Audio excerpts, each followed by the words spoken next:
दोस्तों, नींबू का अचार बनाते समय अक्सर काफ़ी लोगों की शिकायत होती है कि नींबू का छिलका अच्छे से गल नहीं पाता और काफ़ी कड़वाहट लिए हुए होता है। पर अगर सही तरह से अचार डाला जाए तो ये देखिए, छिलका बिल्कुल मक्खन की तरह हाथों से ही इस तरह से टूट के अलग हो जाता है और नींबू के अंदर तक मसाला बहुत बढ़िया तरीके से भरा हुआ है। ये देखिए, उंगली के हल्के से इशारे से ही नींबू टूट के अलग हो रहा है। तो इस तरह का अचार रोटी और पराठे के साथ खाने के लिए बिल्कुल परफेक्ट होता है और छिलके के अंदर कड़वापन भी नहीं रहता। नमस्कार दोस्तों, पेट पूजा रेसिपीज़ में मैं पूजा एक बार फिर से आपका हार्दिक स्वागत करती हूं। और बिना कड़वापन लिए नींबू का अचार किस तरह से बनाया जाए, इस वीडियो में बस यही रेसिपी आपके साथ शेयर करने वाली हूं। तो इस अचार को बनाने के लिए सबसे पहले देख लेते हैं हमें किस सामग्री की आवश्यकता है। अदरक नींबू मिर्च का अचार बनाने के लिए आपको चाहिएंगे 15 से 20 नींबू। इसी के साथ आपको चाहिएगी तीखी वाली हरी मिर्चें और एक बड़ा टुकड़ा अदरक का। सबसे पहले इस सारी सामग्री को जाली में डाल के बहते पानी में इस तरह से आपको धो लेना है, क्योंकि अदरक में काफ़ी मात्रा में मिट्टी होती है। तो अच्छे से इसे धो के इसकी सारी मिट्टी हम निकाल लेंगे। इसके अंदर आप फ्रिज में पड़े हुए पुराने नींबुओं का भी इस्तेमाल कर सकते हैं। पुरानी नींबुओं को प्रिजर्व करने का ये एक बहुत ही बेहतरीन तरीका है। और मिर्च हमें इसमें लेनी है तीखी वाली। तो हमने सारी सामग्री अच्छे से धो ली है। अब सबसे पहले हमें ज़रूरत पड़ेगी नींबुओं की। तो नींबुओं को हमने एक प्लेट में निकाल के अलग रख लिया है। इनको सूखे कपड़े से अच्छे से पोंछ लिया है, या ऐसे ही हवा में किचन में आप इनको सूखने दें। जब नींबू सूख जाए तो आपको एक एक नींबू को इस तरह से उठा के इसके ऊपर इस तरह से चीरे लगा देने हैं। नींबू आपस में ऊपर और नीचे से जुड़े हुए हैं और हर नींबू पे हमें इस तरह से 4 से 5 चीरे लगा के रेडी कर लेने हैं। इसमें आप फ्रिज में रखे हुए पुराने नींबुओं का भी इस्तेमाल कर सकते हैं। जो नींबू सूख रहे होते हैं उन नींबुओं का भी आप अचार बना के इस तरह से प्रिजर्व कर सकते हैं। तो यहाँ सारे नींबुओं पे इस तरह से चीरा लगा के इसे एक कांच के एक जार में आपको भर लेना है। और उसके बाद इसमें प्रिजर्वेशन के लिए हम डालेंगे नमक। तो 3 से 4 बड़े चम्मच भर के इसमें आप नमक के डाल दें। आप चाहें तो डले वाला जो खड़ा नमक आता है, देसी नमक आता है, वो भी इसमें डाल सकते हैं। मैं यहाँ पिंक सॉल्ट डाल रही हूँ, नहीं तो आप जो किचन में नॉर्मल नमक आप यूज़ करते हैं वो नमक डाल दीजिए। अच्छे से इसमें नमक भर के हमने डाल दिया है 3 से 4 चम्मच। अब इसका ढक्कन लगा के इसको इस तरह से आपको शेक कर लेना है, जिससे कि सारे नींबुओं पे नमक अच्छे से लग जाए। अब नमक की वजह से नींबू अपना पानी छोड़ेंगे और इस पानी में ही ये नींबू गल के रेडी हो जाएंगे। तो आप जब भी किचन में आए इस तरह से एक बार जार को शेक कर लें और इसको किचन काउंटर पे ही रख दें। अगर आपके घर में धूप आती है तो धूप दिखा दें इसे। और अगले दिन देखिए, नींबुओं ने अपना पानी छोड़ दिया है, नमक बहुत बढ़िया से गल के तैयार हो गया है। तो इसको इस तरह से एक बार फिर से हम शेक कर लेंगे। ये देखिए, नीचे पूरा पानी हो गया है। इसको हिला लेते हैं और नींबू काफ़ी हद तक इस तरह से गल गए हैं हमारे नेक्स्ट डे ही। ये मैं आपको एक दिन बाद का वीडियो दिखा रही हूँ। तो इसी तरह से आपको 3 से 4 दिन तक नमक के पानी में नींबुओं को ढक के रखे रहना है। धूप दिखाते रहें, फिर से अंदर लेके किचन काउंटर में रख दें, इस तरह से शेक करते रहें। और 3 से 4 दिन में आपके नींबू ये देखिए बिल्कुल बढ़िया से गल के इस तरह से तैयार हो जाएंगे। ये देखिए, नींबू एकदम रेडी हो गए हैं। और इस तरह से अलग से नमक में गलाए गए नींबुओं के छिलके में कड़वापन बिल्कुल नहीं रहता, क्योंकि नमक के थ्रू जो खटाई है वो इसके छिलके में भी बहुत बढ़िया से बैठ जाती है। देखिए, एकदम रसीले नींबू हमारे गल के तैयार हो गए हैं। ये देखिए कितनी आसानी से नींबू खुल गया है।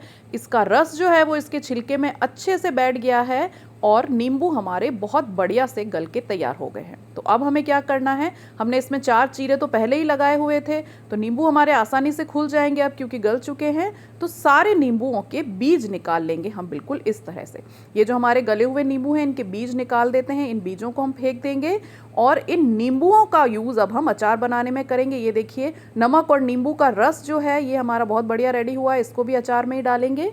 पुराने ज़माने में मिट्टी की हांडी में इस तरह से अचार बनाया जाता था, हमने कांच के जार में बना लिया। अब ये जो अदरक और मिर्ची हमने ली थी इसको इस तरह से लंबा लंबा चीर के हम तैयार कर लेंगे। अदरक को भी जूलियन में काट लिया है और मिर्च के भी डंठल हटा के हमने इसमें खड़ा चीरा लगा के 2 भागों में बांट लिया है। अब तैयारी कर लेते हैं मसाला बनाने की। तो मसाला बनाने के लिए यहाँ मैंने पैन को गैस पे चढ़ा लिया है। बहुत ही सिंपल सा मसाला बनाएंगे, इसमें ज़्यादा कोई सामग्री डालने की ज़रूरत नहीं है। सबसे पहले हम डाल देंगे 4 बड़े चम्मच मोटी सौंफ, यानी कि अचार वाली सौंफ, पतली बारीक वाली सौंफ नहीं डालनी है।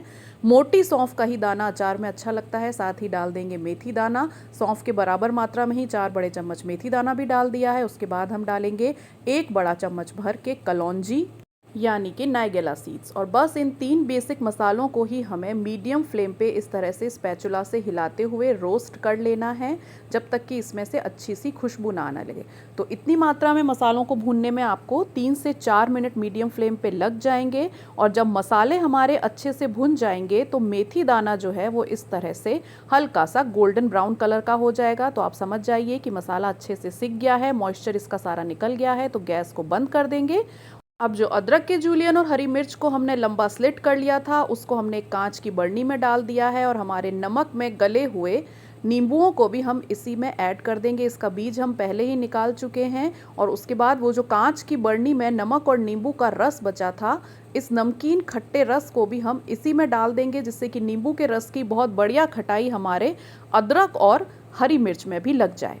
इन सबको मिला लेते हैं। तो स्पैचुला से एक बार अच्छे से हिला के नींबू के रस में हरी मिर्च और अदरक को अच्छे से कोट कर लेते हैं। तो बिल्कुल नीचे से हिलाते हुए अच्छे से एक बार हम इसको मिक्स कर लेंगे। क्योंकि नींबुओं में हम पहले से 3-4 चम्मच नमक डाल चुके हैं, तो अचार में अब सिर्फ 1 चम्मच और नमक पड़ेगा। और इसी के साथ हम डाल लेंगे 1 चम्मच ही हल्दी पाउडर। और रंगत के लिए इसमें डाल देंगे 1 चम्मच कश्मीरी मिर्च पाउडर। क्योंकि ये हरी मिर्च जो है ये पहले से तीखी होती है, तो हमने इसीलिए कश्मीरी मिर्च डाली है। और अब डाल देते हैं हमारा सेका हुआ मसाला, यानी कि सौंफ, कलौंजी और मेथी दाना। इसे पीसने की ज़रूरत बिल्कुल भी नहीं है, क्योंकि अदरक और हरी मिर्च जो पानी छोड़ेंगे वही पानी सोख के हमारी सौंफ और कलौंजी फूल के एकदम से सॉफ्ट हो जाएगी। तो इसको पीसने की बिल्कुल भी ज़रूरत नहीं है। इस तरह के देसी और ऑथेंटिक रेसिपी के अचार में खड़ा खड़ा ही मसाला डाला जाता है। तो अब जाली लगा के इस अचार को हम अच्छे से तैयार होने के लिए छोड़ देते हैं। मसाला मिलाने के तीसरे दिन अचार में तेल डाला जाता है। तो ये देखिए मसाला मिलाए हुए हमें 1 दिन हो गया है। और 3rd डे अब हम अचार को चेक करेंगे। तो ढक्कन हटा के अचार को देख लेते हैं। बहुत बढ़िया सौंफ और मेथी दाना फूल के सॉफ्ट हो गया है। जो हरी मिर्च और अदरक ने पानी छोड़ा था और जो नींबू का हमने खट्टा नमकीन पानी इसमें ऐड किया था, सौंफ और मेथी दाने ने उसे अच्छे से सोख लिया है। और पहले जो हमने एकदम कड़ी कड़ी सी सौंफ और मेथी दाना डाली थी, अब ये वैसी नहीं है, अब ये एकदम फूल के सॉफ्ट हो गई है। तो चलिए अब इसमें तेल डाल लेते हैं। नमक के बाद अचार में प्रिजर्वेशन का काम ये तेल ही करेगा। तो यहाँ आधा लीटर मूंगफली के तेल को मैंने अच्छे से गरम कर लिया है कढ़ाई में। और ये तेल गरम हो गया है, ये कैसे पता चलेगा? कि उसके किनारे में से इस तरह से धुआं आने लगेगा। तब आप गैस को बंद करके इस तेल को हल्का गुनगुना ठंडा होने दें। उसके बाद हम इसमें हींग का पाउडर ऐड करेंगे। तो आपको ध्यान रखना है तेल को गुनगुना ठंडा होने देना है, अदरवाइज हींग का पाउडर जल जाएगा और अचार कड़वा बनेगा। तो अब तेल गुनगुना रह गया है, थोड़ा ठंडा हो गया है, तब हम इसमें हींग पाउडर ऐड कर देंगे, जिससे कि तेल में ही हींग का बहुत बढ़िया फ्लेवर आ जाएगा और अचार में इसका बहुत अच्छा स्वाद आता है। तो हींग ऐड कर देते हैं। और ये देखिए तेल हल्का सा ही गुनगुना है, इसलिए हींग में से बहुत धीरे धीरे बबल्स उठ रहे हैं। धीरे धीरे इसी तेल में हींग हमारी पक गई है। तो अब इसे हम अचार में ऐड कर देते हैं। तो यहाँ अचार हमारा बहुत बढ़िया तैयार हो रहा है। जाली हटा के और ये सारा गुनगुना तेल जो है हम इसमें ऐड कर देंगे। तो एक बार स्पैचुला फिर से लगा लेते हैं, ये देखिए। और अब हम इसमें हमारा तेल सारा ऐड कर देंगे। तो इतनी मात्रा के अचार के लिए आधा लीटर तेल पर्याप्त है। आप चाहें तो सरसों का तेल भी इसमें इस समय डाल सकते हैं। तो ये सारी हींग भी हम इसी में ऐड कर देंगे। तो तेल के साथ ही सारी हींग भी हमने इसी में डाल दी है। और अब इस अचार को आप कांच की साफ़ और सूखी बरनी में भर के रख सकते हैं। बिल्कुल इस समय ये रेडी है, अब इसे और गलाने की बिल्कुल ज़रूरत नहीं है। तुरंत तेल डालते ही आप इसे खा सकते हैं। बस इस अचार को तेल में अच्छे से आपको डूबे रहने देना है, तो अचार आपका सालों साल चलेगा। जब भी आपको खाने के लिए अचार निकालना हो तो साफ़ और सूखे चम्मच से ही निकालें और बचे हुए अचार को तेल में फिर से दबा के रख दें। अगर अचार का कोई भी हिस्सा तेल से बाहर नहीं रहेगा तो उसमें फंगस कभी भी नहीं लगेगी। और इसी तरह से जैसे जैसे ये अचार पुराना होता जाएगा, इसमें मिर्च और नींबू और बढ़िया खट्टे और गलते जाएंगे। तो बस देर किस बात की, आप भी अपने किचन में ज़रूर ट्राई करें। नींबू, मिर्च और अदरक की ये बहुत ही बढ़िया रेसिपी अचार बनाएं और गुड गट फ्रेंडली बैक्टीरिया को अपने किचन में और अपने डाइट में ऐड करें और अच्छा खाना इसी तरह बनाते रहें।